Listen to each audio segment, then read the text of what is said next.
Esta es la quinta entrevista de una serie sobre historia del diseño. La serie no trata de ser representativa de toda la investigación en historia del diseño que se hace ahora, sino dar unos pantallazos. Estoy segura que cuando la publico, muchos se van a comunicar y contarme a quién valdría la pena entrevistar en relación a la historia del diseño. Bienvenidas siempre todas las propuestas. Ya habrá una segunda serie. En esta serie entrevisto a expertas de Perú, Argentina, Colombia, Chile y España. Es una serie de 7 episodios. Me ayudó a pensar esta serie Verónica de Valle. Con ella grabamos 2 entrevistas. Vamos al episodio de hoy. Silvia Fernández es una diseñadora e investigadora argentina. Trabajó haciendo la imagen para la ciudad de Buenos Aires y ahora trabaja como investigadora independiente. Investiga el rol de la mujer en el diseño a partir de darse cuenta de cómo se nos ha invisibilizado. Ella nos cuenta sobre su investigación y sus publicaciones recientes. Silvia es parte del colectivo Hay Futura, un grupo de diseñadoras feministas que está activando la presencia y las voces de las mujeres en Argentina. Mi nombre es Mariana Salgado, esto es Diseño y Diáspora.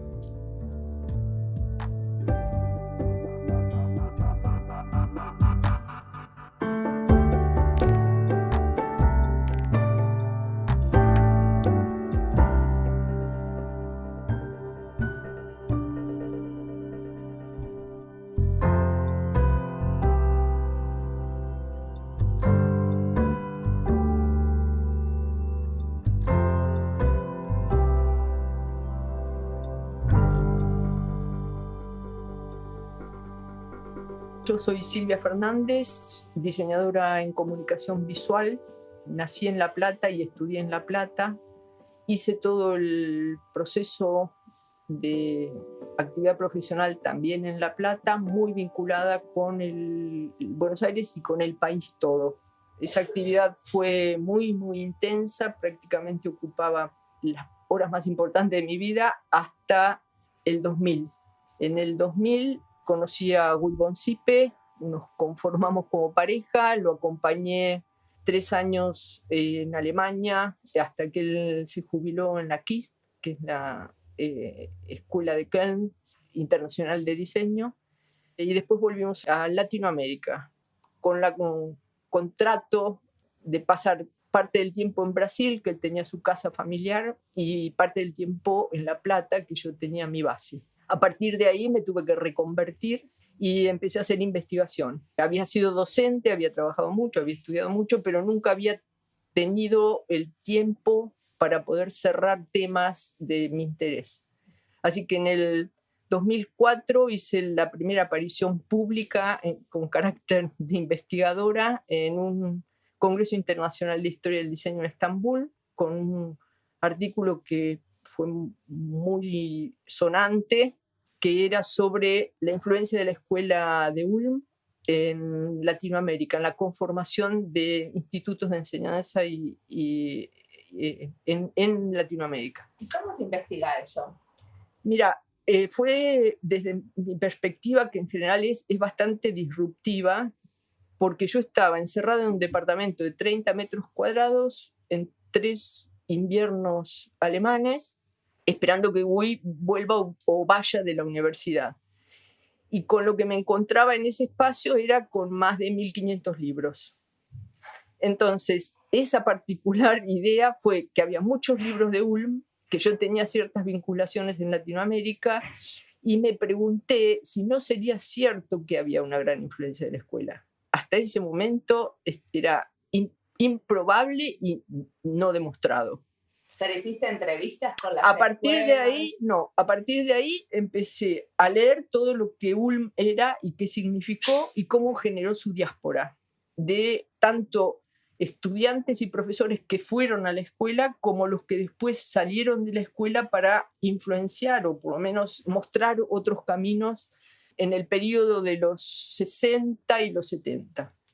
Y a partir de ahí empecé a contactar amigos, colegas locales en México, en Chile, en Brasil, y generando un intercambio para ir encontrando documentación. Ya se estaba generando las primeras investigaciones de base Brasil en la ESDI, en Río de Janeiro, ya estaba generando sus primeros productos de investigación. México estaba avanzando también. Chile lo tenía muy claro porque Guy había estado trabajando en las primeras escuelas de formación. Argentina lo conocía por haber pasado yo por la universidad, así que sumé Colombia, Venezuela, Uruguay, y con eso conformamos 8 países en ese análisis, en ver hasta dónde podíamos saber si la escuela de Ulm había tenido influencia. ¿Y en qué influenció? ¿En los planes de estudio? ¿En las prioridades? Lo primero que marca una diferencia en esas escuelas de los 60 y 70, si hay influencia del Ulm o no, es la observación por la racionalidad crítica. Es decir, si aquel profesor o aquel alumno que vino de la escuela y de alguna manera tuvo la posibilidad de desarrollar una narrativa, ubica el diseño en una mirada cuasi científica. Entonces, si las escuelas no entraban dentro de un rigor en ese momento metodológico, estructurado desde los términos del proyecto, con una mirada, como te decía antes, científica, esas escuelas no habían sido influenciadas. ¿Y qué sería la mirada científica? La escuela de Ulm tiene una particularidad que también se está estudiando estos años, pero que no la tenía yo esta mirada en el 2004 cuando hago el trabajo, es que se dice de una manera muy ligera que esa influencia de Ulm en Latinoamérica es una forma de colonización. Sí.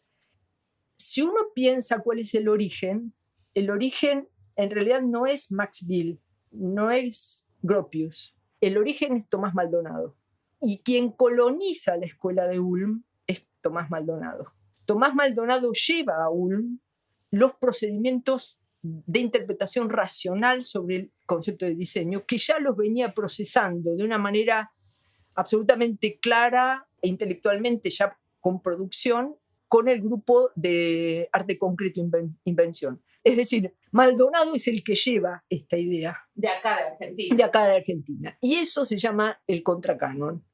Andrea Yunta lo analiza muy bien en varios casos del arte argentino, cuando en realidad lo que se mira de una forma demasiado simplista es, mirá, vinieron y nos colonizaron los europeos. Sí. Y en realidad funcionó muy diferente. Maldonado coloniza, impone y produce cambios estructurales dentro de los planes y dentro de los programas de la escuela, y la escuela se va acomodando en la búsqueda de profesores, en la búsqueda de definición de trabajos prácticos y demás, a tratar de responder a esta tesis. Pero cuando vos decís que una escuela acá tuvo influencia de Ulm, sí tiene un pensamiento crítico y científico, ¿cómo evalúas si una universidad tiene ese pensamiento o no? ¿Cómo te das cuenta? Lo que no hay que dejar de ver es el contexto. El contexto de los 60, de los 70 es la explosión de los recursos fósiles, fundamentalmente petróleo, y empieza la explosión del uso de la gasolina. Eso empieza a motorizar todo Occidente. Argentina estaba en un proceso en los 60 de desarrollo industrial, con una perspectiva que era muy importante porque estaba tratando de hacer una reducción de importaciones y abre la perspectiva a la industria nacional. Eso no solo le pasa a Argentina. Brasil está en la misma búsqueda, Chile está llegando al gobierno de Allende en una situación parecida, México tiene también lo suyo, y esta creación de escuelas de diseño empieza a tener sentido contextual. Y en ese sentido contextual, ese diseño tiene lógica. Pero entonces, no, o sea, que tenga lógica el resultado de las escuelas no necesariamente hace que tengan un pensamiento crítico y científico los estudiantes, porque el resultado del trabajo en las escuelas muchas veces está pensado desde los profesores, ¿no? Bueno, una cuestión interesante es que los profesores, por lo menos los que están los que estaban en los talleres principales, eran gente que estaba vinculada al medio productivo. Cuando cursás en ese tipo de escuelas, yo empecé a cursar en los principios de los 70, la escuela estaba conformada con ese pensamiento. El pensamiento que era que vos tenías que tener capacidad profesional para resolver problemas dentro del proceso industrial, como diseño industrial, o dentro del área gráfica. Dentro del área gráfica, fundamentalmente eran problemas de lo social lo que ibas a resolver. ¿Por qué? Porque tenías la misma mirada. Esa mirada racionalista es de dónde se necesita el diseño. De ninguna manera en el comercio. Se necesita para facilitarle al ciudadano el recorrido, los itinerarios sociales que tenga que recorrer. Sea un trámite, sea una calle, un desplazamiento, sea un trámite, etcétera, etcétera. Perfecto. Pero quiero decirte, lo que pasa en ese tiempo, que es un tiempo de una riqueza extraordinaria y de una explosión de innovación, no en términos creativos, sino en términos de uso, de necesidad. Nosotros, por ejemplo, como alumnos, incluso hasta yo como docente, pasados unos cuantos años, jamás di un tema comercial en los ejercicios de taller. Es decir, no desarrollabas más que problemas sociales. Un hospital, un zoológico, una señalización, el diseño de un formulario. Pero hasta me acuerdo de los diálogos con colegas para decir, no vamos a poner un supermercado, a empezar a desarrollar una imagen para un supermercado. Claro. Y vos pasas a los 90 y después todo eso quedó como en la trastienda y aparece la necesidad del mercado de posicionarse otra vez con las privatizaciones en Argentina, y ahí es donde explota un diseño que no se había desarrollado en los tiempos que yo te digo, ni en los 60 ni en los 70. Arrancó un poquito en los 80 y en los 90 hizo eclosión. ¿Y ahí cuál es la crítica que propone la universidad? La universidad es acrítica. Es una pena, pero lo que se produjo es un puente de todo ese conocimiento que había habido y esa forma de acceder, se hace un puente a las necesidades del mercado y prácticamente no se diferencia, excepto cátedras muy, muy esclarecidas y muy comprometidas, no se diferencia si estás trabajando para el mercado o estás trabajando en diseño y punto. Sí, o sea que en realidad lleva ese componente que venía de Ulm, ese componente más crítico y reflexivo. Reflexivo y con mirada social. Sí.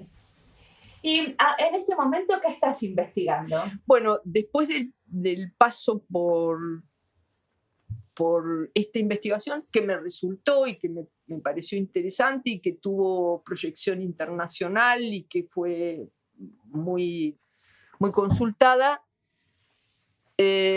dijimos con Guy, hay un material de Latinoamérica que se podría seguir profundizando, y armamos un proyecto absolutamente increíble, prácticamente en la crisis del 2001 en Argentina, que fue tratar de generar una historia del diseño en América Latina.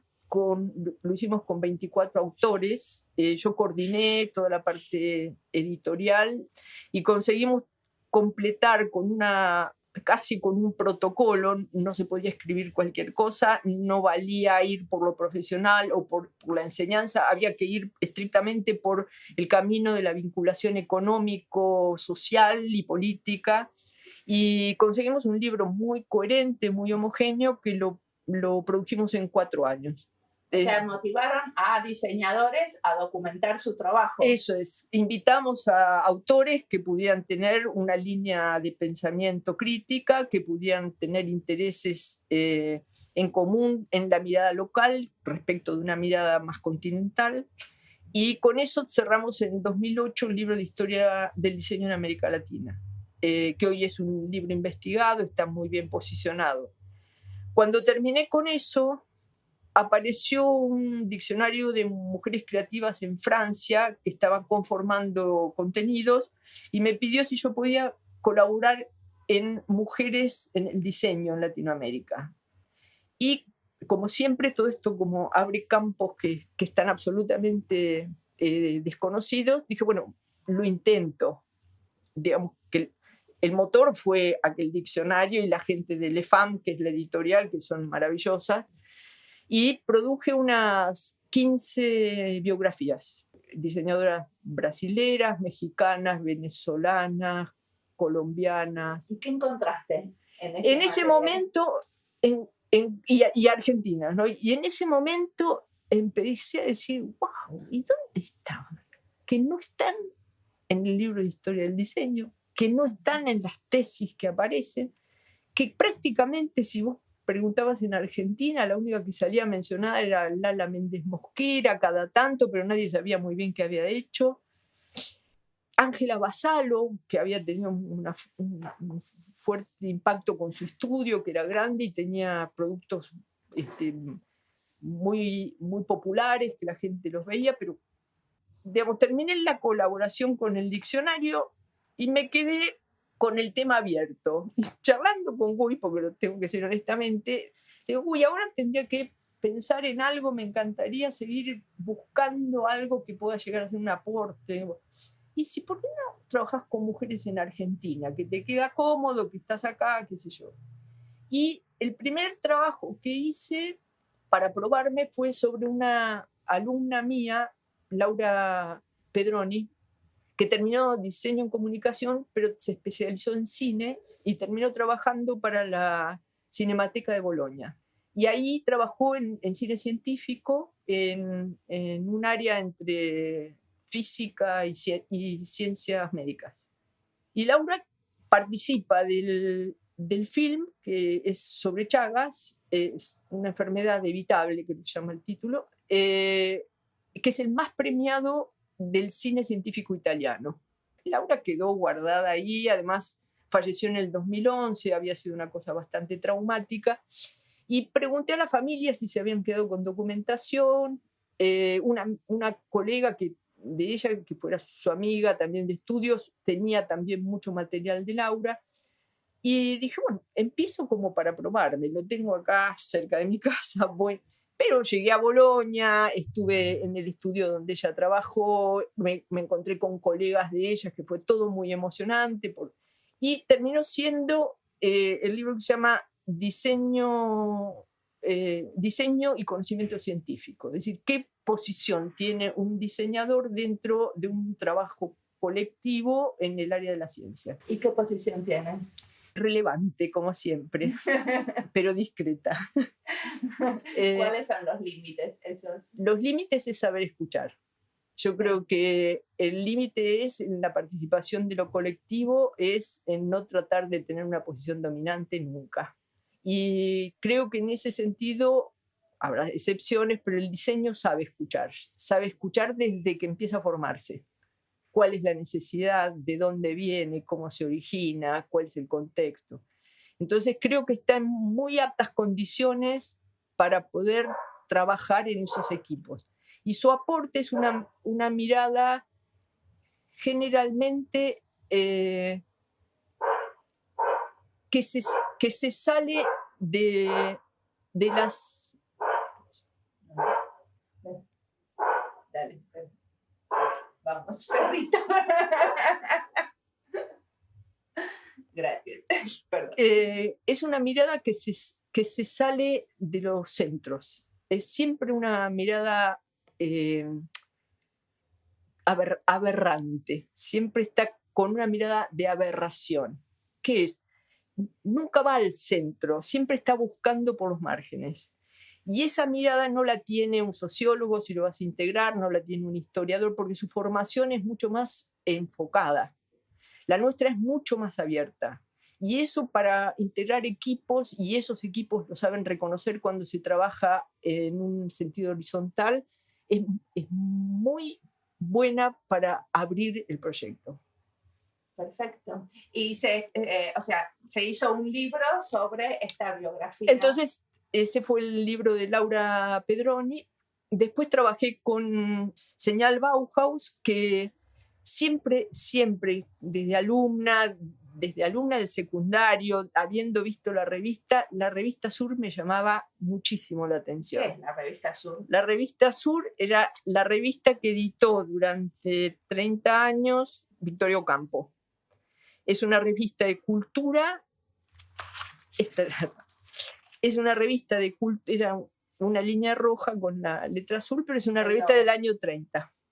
Entonces, que haya vacío, que haya fondo, que haya un eje, me generó mucha curiosidad. Pero era una revista de literatura, sí, la hizo Victoria Ocampo. Es una revista con base en literatura, pero abierta a la cultura. Digamos, el gran mérito de la revista Sur es esto mismo, llevar nuestros autores al mundo y traer autores del mundo a la Argentina. Todo eso, además de contactos y de vinculaciones y demás, tiene un eje muy fuerte que es la traducción. Entonces ella trabajó fundamentalmente en poder entrar en estas idas y vueltas de las lenguas con una calidad excepcional y hace conocer a la cultura argentina autores fundamentales y lleva autores fundamentales argentinos a Europa. Ella se fundió, era una familia de las más ricas de Buenos Aires, se fundió en nombre de este proyecto. Y lo interesante es que la tapa la diseña Victoria Ocampo.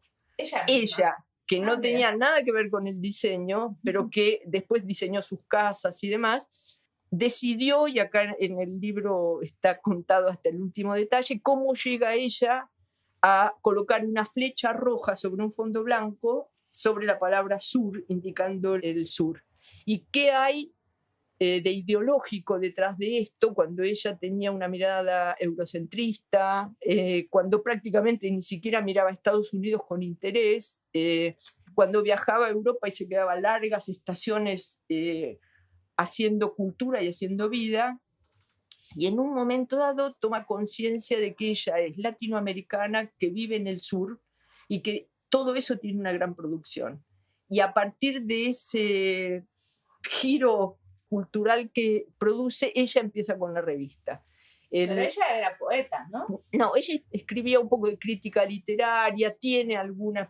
Su paso por la letra con lapicera no es lo más brillante de su carrera. Su centro es la creación de esta revista, que fue desde ya muy vapuleada en el peronismo porque ella era antiperonista, con esta mirada de una cultura abierta, de una cultura quizás de élite para interpretarla, que en realidad hay sesgos que sí.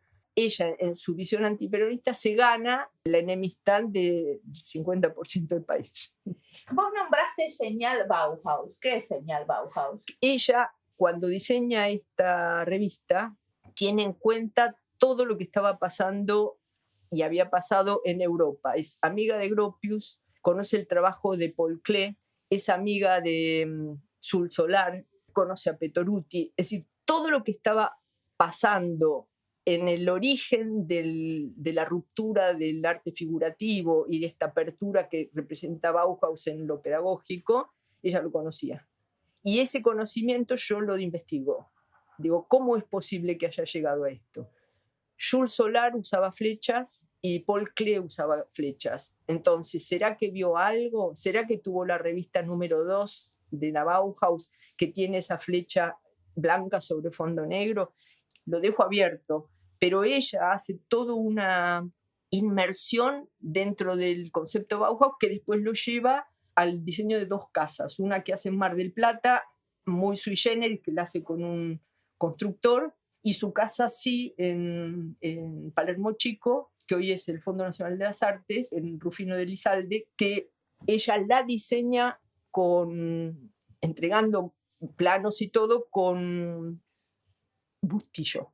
Y Bustillo lo que hace es aborrecer ese trabajo que tiene que hacer con una clienta tan obsesiva que le quiere marcar todo y la escala. Y no sé. Entonces él no quiere firmar los planos y en realidad no los firma.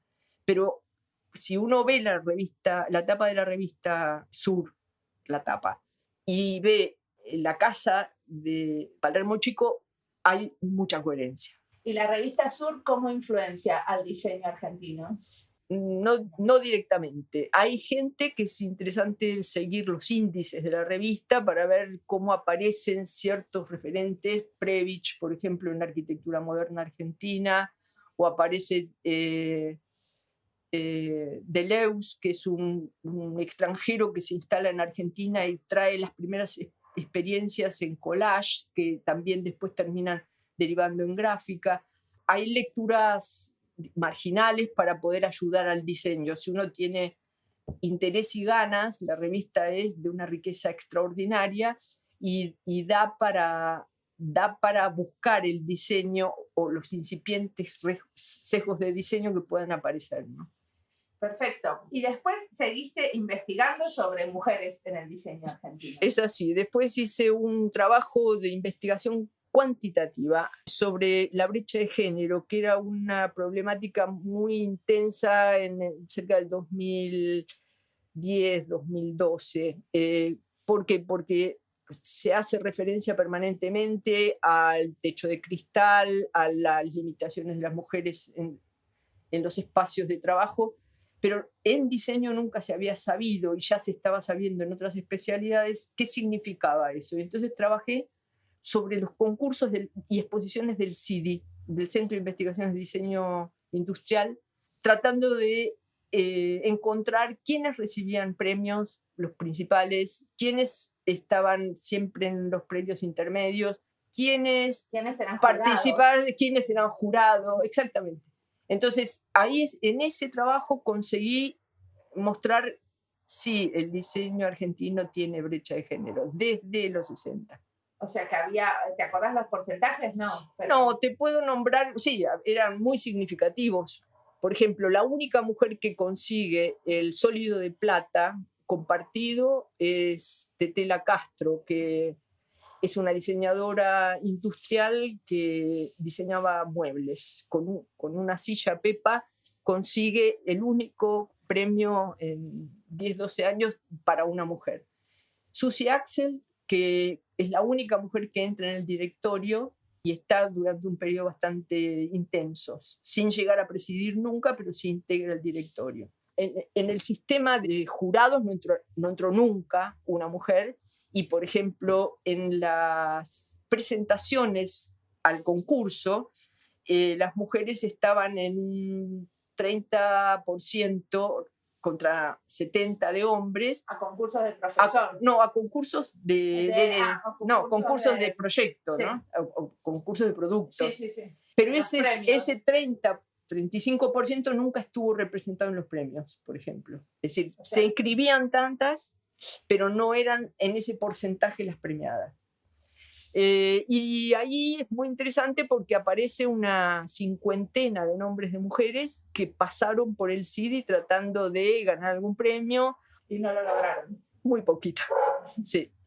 En este libro de mujeres en el diseño argentino, aparte, ¿analizás la obra de las mujeres? Absolutamente. El último, la tapa está analizada desde el punto de vista sintáctico, semántico, de influencias, y el último trabajo que hice fue sobre Lala Méndez Mosquera, se llama Arcanos del Diseño Moderno. Lala representa el diseño del 60, racionalista, con influencias también suizas y alemanas, y trabaja con su esposo en Cícero, que es el estudio de ambos, y el esposo es de Carlos Méndez Mosquera, y ella va todo el tiempo con perfil bajo.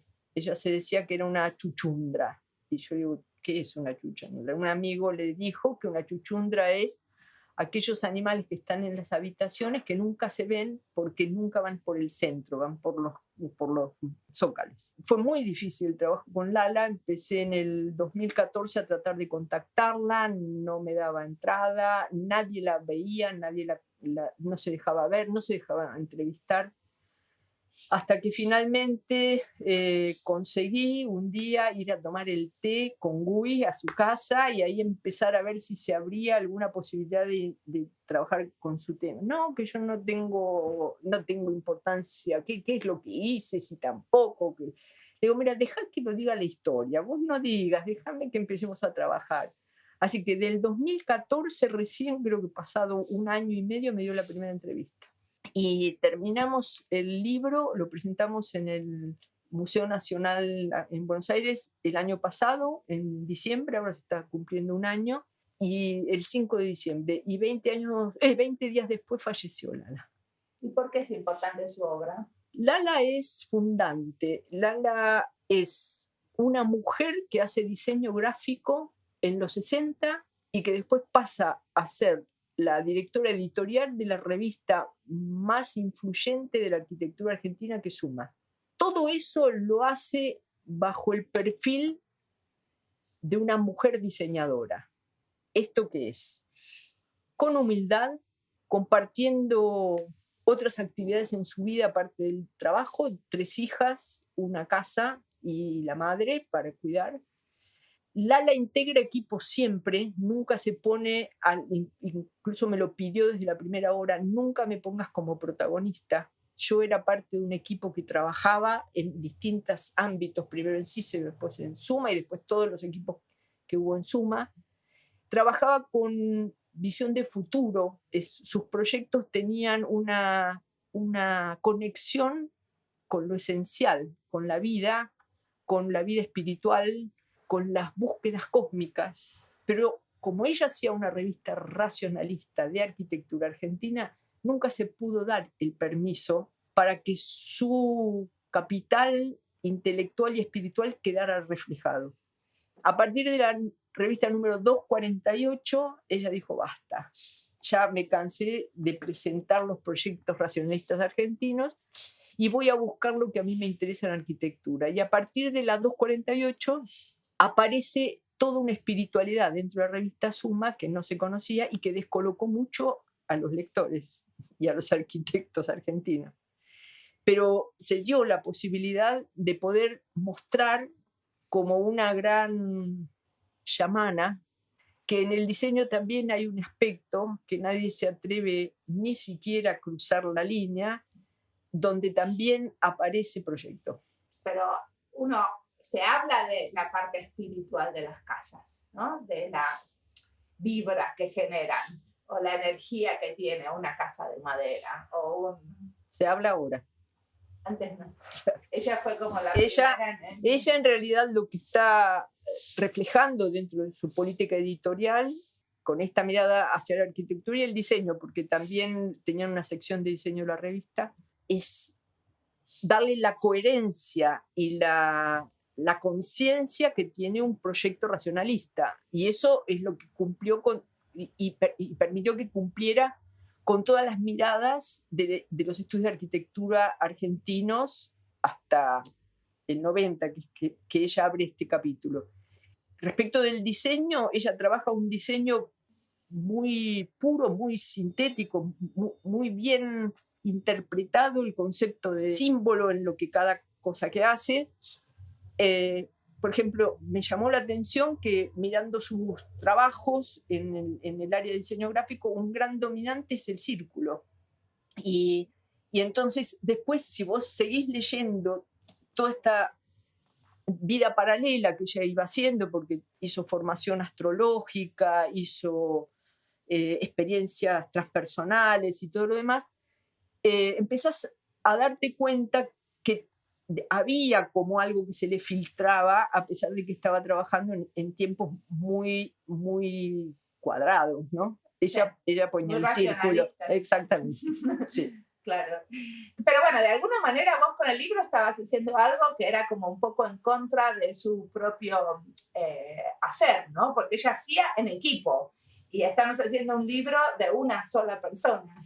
Pero es inevitable, pero hay una mirada que, bueno, la traigo a propósito del autor Eric Sadin. Para mí hoy es un claro ejemplo de lo que podría ser pensar a futuro. Y una de las miradas que hay que tener en la conformación del colectivo es si cada individuo que lo integra está emancipado. De esto habla su libro Hacer disidencia. Primero yo autónomo. Y con mi autonomía, mi capacidad independiente de crítica y observación, me integro a los colectivos. Y lo que dice hoy él es: hay que salir a integrar colectivos. Pero claro, en la mirada de Lala, ella era muy independiente y era, te diría, hasta caprichosa en sus formas de ver la realidad. Pero después con eso se iba a los equipos y nunca se imponía.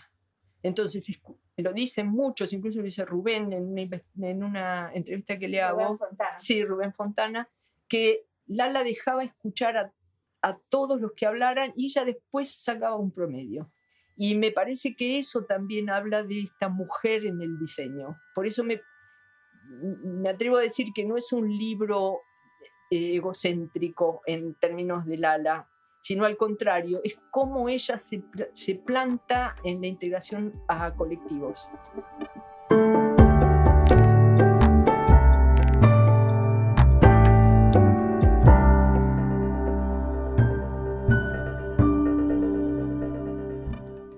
Esta entrevista es parte de las listas Diseño gráfico, Diseño feminista, Historia, Diseño con perspectiva de género, Investigación en diseño y Argentina y diseño. Las entrevistas las encuentran en Spotify, YouTube y en la sección de recomendados de nuestra página web.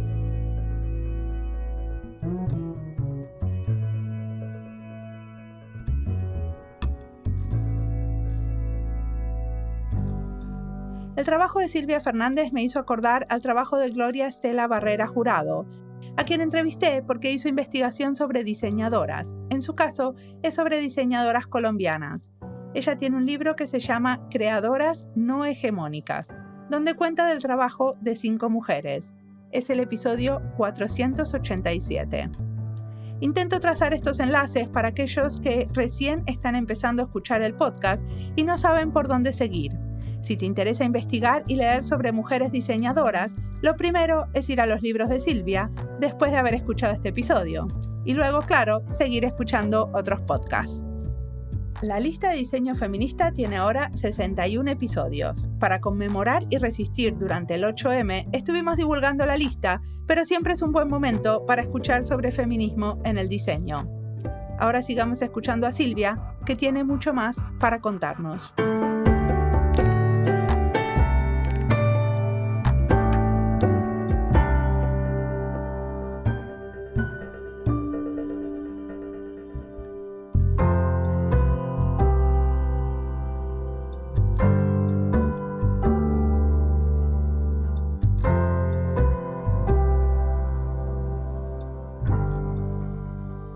¿Y toda esta investigación la haces desde la universidad? ¿Tenés un grupo de investigación?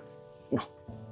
Yo dejé la universidad en el 90 por cuestiones políticas. No había modo de integrarme a las autoridades. Tenía apoyo de los alumnos y mis colegas, pero cuando tenía que integrar el Consejo Superior no lo podía integrar. Cuando tenía que renovar concursos no se renovaba ninguno y el mío lo querían concursar. Entonces había una disidencia muy grande en una mirada muy diferente de lo que es la conducción de una facultad y sobre todo de la conducción del diseño. Entonces en el 90 me di por cerrada la etapa universitaria. ¿Vos qué querías que pase en esa conducción del diseño? Esto que te estoy diciendo del ALA. Sí. Que nos sentemos, que hablemos, que busquemos un plan común, que no se impongan, que no haya dominantes del poder sobre lo que son cuestiones de colectivos o de mayorías. Y menos jerarquías. Era un poder vertical dominado por una fuerza política y solamente razones tenía ese poder. Así que en el 90 dejé y yo empecé a hacer práctica profesional. Tuve un estudio bastante grande en La Plata. Fui la primera directora de comunicación en la Municipalidad de La Plata. Diseñamos casi el primero o segundo marca de ciudad del país en el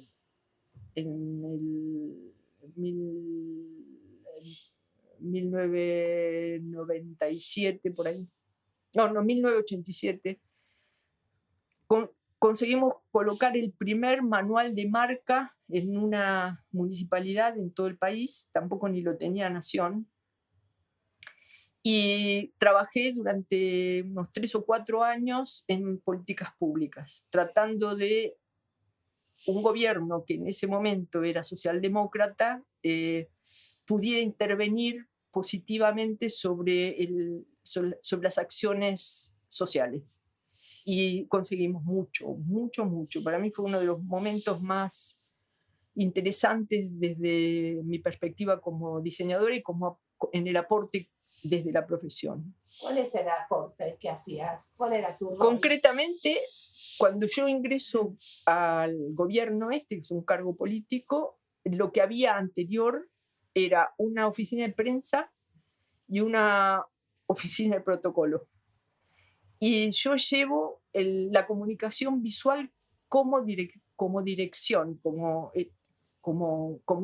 institución, que no estaba conformada. La municipalidad tenía 2 o 3 secretarías, salud, interior, educación, y a mí me integran por la importancia que notan que tiene el diseño de comunicación en las políticas que ellos tenían que empezar a transmitir y comunicar.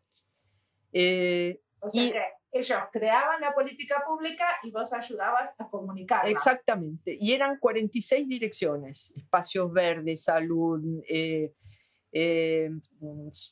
acción social, lo que se te ocurra. Ya está. Sí. Pero bueno, en ese sentido, cada director venía y me decía, yo estoy desarrollando determinada campaña, o yo tengo necesidad de informar que va a pasar algo en obra pública.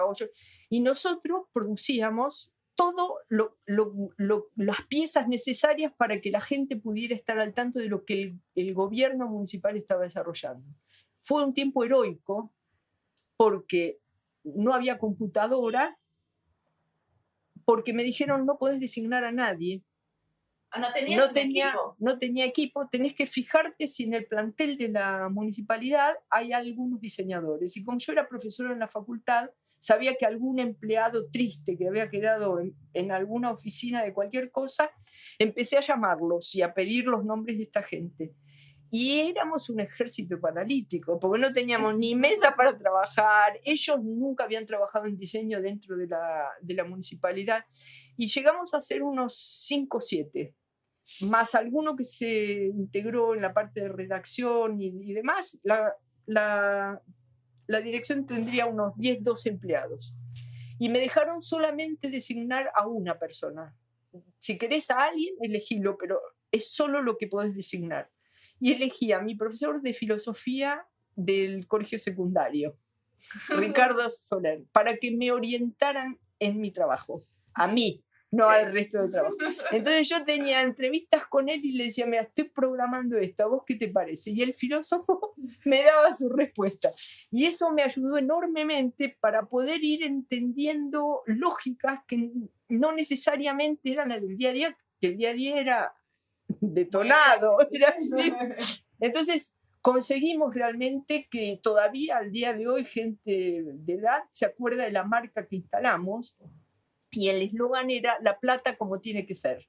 Y funcionó maravilloso, pero además porque los equipos de los otros directores pusieron espacios verdes a funcionar, espacios públicos resolviendo problemas de salud. En realidad fue como así todo, perdimos las elecciones. Así que yo a partir de ahí tuve que volver a tomar otra decisión, que es volver al estudio en los 90, y me fui un año a vivir a Barcelona y trabajé con Norberto Chávez. Ahí estaba recién empezando a funcionar la máquina de la identidad corporativa, y ahí trabajé con él, aprendí a hacerlo y lo llevé a la Argentina, haciéndolo siempre en La Plata. ¿Y nunca investigaste la producción que hicieron en la ciudad de La Plata? ¿En qué sentido? Porque vos, tus libros siempre contás que hiciste libros que son sobre la producción gráfica de otras personas. Eso que pasó en La Plata con ese equipo, ¿nunca lo documentaste e investigaste? Es genial la pregunta, Mariana. Vos sabés que cuando terminé en ese hábito del diseño, de generar la memoria del trabajo, armé un librito que se llama Pragmática, que es donde yo cuento cómo se hizo diseño bajo las condiciones más extremas y cómo sí había un objetivo común, que era poner al ciudadano en el medio. Y ese era muy pionero. Era, ¿De qué año era? Porque y eso era el 87. El mismo Total. No, era el 87 y Argentina todavía no había entendido nada. Nada. Porque nosotros veníamos de gobiernos militares, veníamos de democracias muy anquilosadas, no había revoluciones. Yo te digo, para poder entender lo que tenía que hacer en esa oficina de comunicación, yo miré a Madrid. Madrid estaba haciendo un recambio del franquismo a un gobierno socialdemócrata, ya había pasado una intendencia y aparece un intendente absolutamente nuevo para la conformación de una cabeza política. Y yo empecé a mirar lo que estaba haciendo. Yo estaba viajando bastante, igual tenía familia, porque tenía una prima viviendo en Mallorca que había salido del exilio y veía lo que pasaba en España. Estaba justo en ese quiebre de una dictadura feroz y esta apertura. Y entonces viajé a Madrid y estuve con el equipo de comunicación institucional de la municipalidad. Y me voló la cabeza, digo, pero claro, me regalaron los manuales de la marca de la ciudad, me mostraron lo que estaban produciendo. En la calle se veía toda una gráfica extraordinaria, limpia, pura, clara de comunicación. Yo digo, yo tengo que llevar esto. Y eso me sirvió un poco como punto de partida. Pero después suponer, solo se podía imprimir en blanco y negro. A lo sumo 2 tintas si había un proyecto que era un poco más abarcativo socialmente. Así que bueno, ese librito existe y está metido dentro de un archivo mío, dentro de una baulera que un día lo voy a rescatar. Sí, ¿no tenés los libros online no, para que la gente los pueda bajar? No. A ver, no, los libros no están y ese tendría que revisarlo y volver a leerlo. Podría poner los libros online, pero también es otro trabajo que me anoto para el 2024 en todo caso. Perfecto, yo te ayudo. Gracias, muchas gracias. Buenísimo. Y decime, ¿y el futuro qué te imaginas? ¿Qué tenés ganas de hacer que todavía no? O escribir e investigar que todavía no. Bueno, en principio, en el de mínima estoy procesando, porque yo a razón de un libro por año, 2 años para un libro, no voy a llegar con las 100 mujeres que tengo en la lista. Entonces, lo que voy a hacer es tal vez un trabajo parecido al que hizo el Diccionario de Mujeres Creativas en Francia y que también lo hicieron las arquitectas en un día, una arquitecta, con la idea de poder presentarlas a todas de una vez, aunque sea unas biografías cortas con un proyecto. Y bueno, eso lo estamos evaluando con AI Futura, la posibilidad de si lo hacemos juntas o si yo sigo. Yo mientras tanto sigo armando estas pequeñas biografías. AI Futura es el colectivo feminista argentino de mujeres diseñadoras. Eso es. Integro AI Futura desde la primera hora, lo que me honra porque fui invitada por ellas. Creo que soy la mayor dentro de un equipo de jóvenes extraordinarias. Siento que es el colectivo que integro con más visión de futuro, en el sentido de que tiene todas las componentes femeninas que necesita una organización social para funcionar.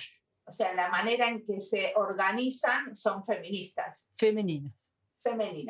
Yo el feminismo lo entiendo, lo apoyo, voy a las marchas, pero me resulta muy de militancia. Y la militancia me suena mucho a militar.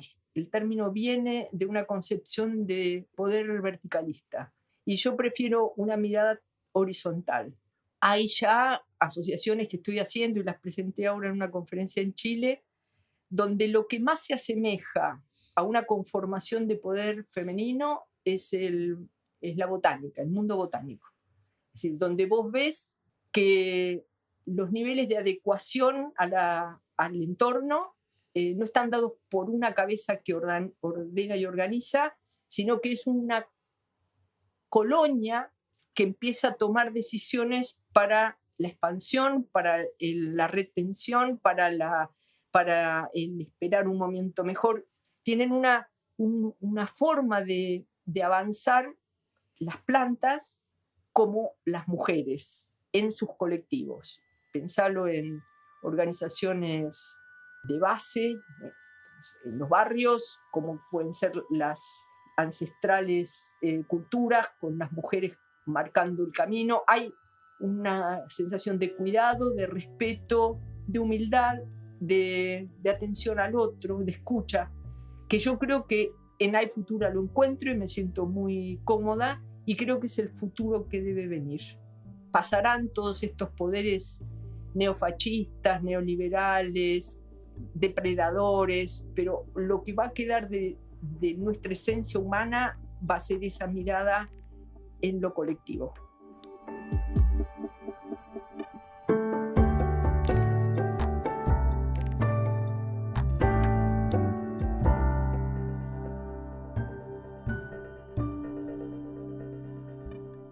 Me gustó mucho la idea de Silvia de hacer una biografía de una mujer diseñadora que sabe trabajar en equipo, y no por ser una diseñadora estrella.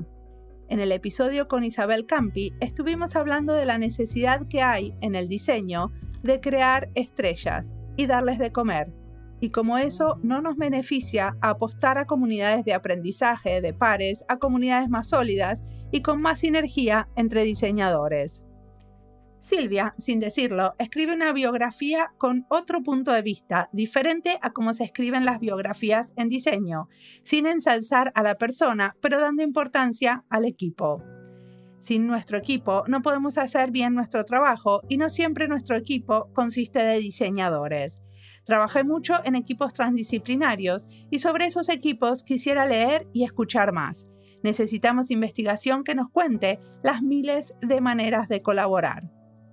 Creo que cuando hice el libro de Laboratorios de Innovación, se contaba la historia de estos equipos en algunos lugares en el mundo, pero desde el punto de vista de los diseñadores. Ahora, cuando hago entrevistas, también quiero tener en cuenta otros puntos de vista.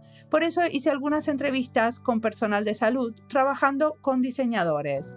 Siempre pregunto cómo es la colaboración. No solo hablamos de resultados, pero también los nombramos. Con esta es la tercera entrevista donde se hace hincapié en la invisibilización de la mujer en la historia del diseño. Esto fue una sorpresa porque cuando empecé la serie no pensé que el tema iba a reiterarse. Evidentemente, entender la historia del diseño es entender las injusticias y nuestros propios prejuicios y puntos ciegos sobre lo que hicimos y hacemos.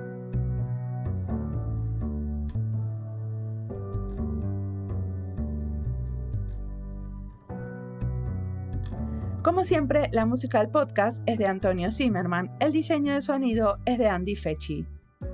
Este podcast está producido con licencia creativa común con atribuciones. Esto fue Diseño y Diáspora. Pueden seguirnos en nuestras redes sociales de YouTube, Instagram, LinkedIn y X o Twitter, o visitar nuestra página web diseñoydiaspora.org. No olviden recomendarnos y recomendar nuestros libros. Nos escuchamos en la próxima.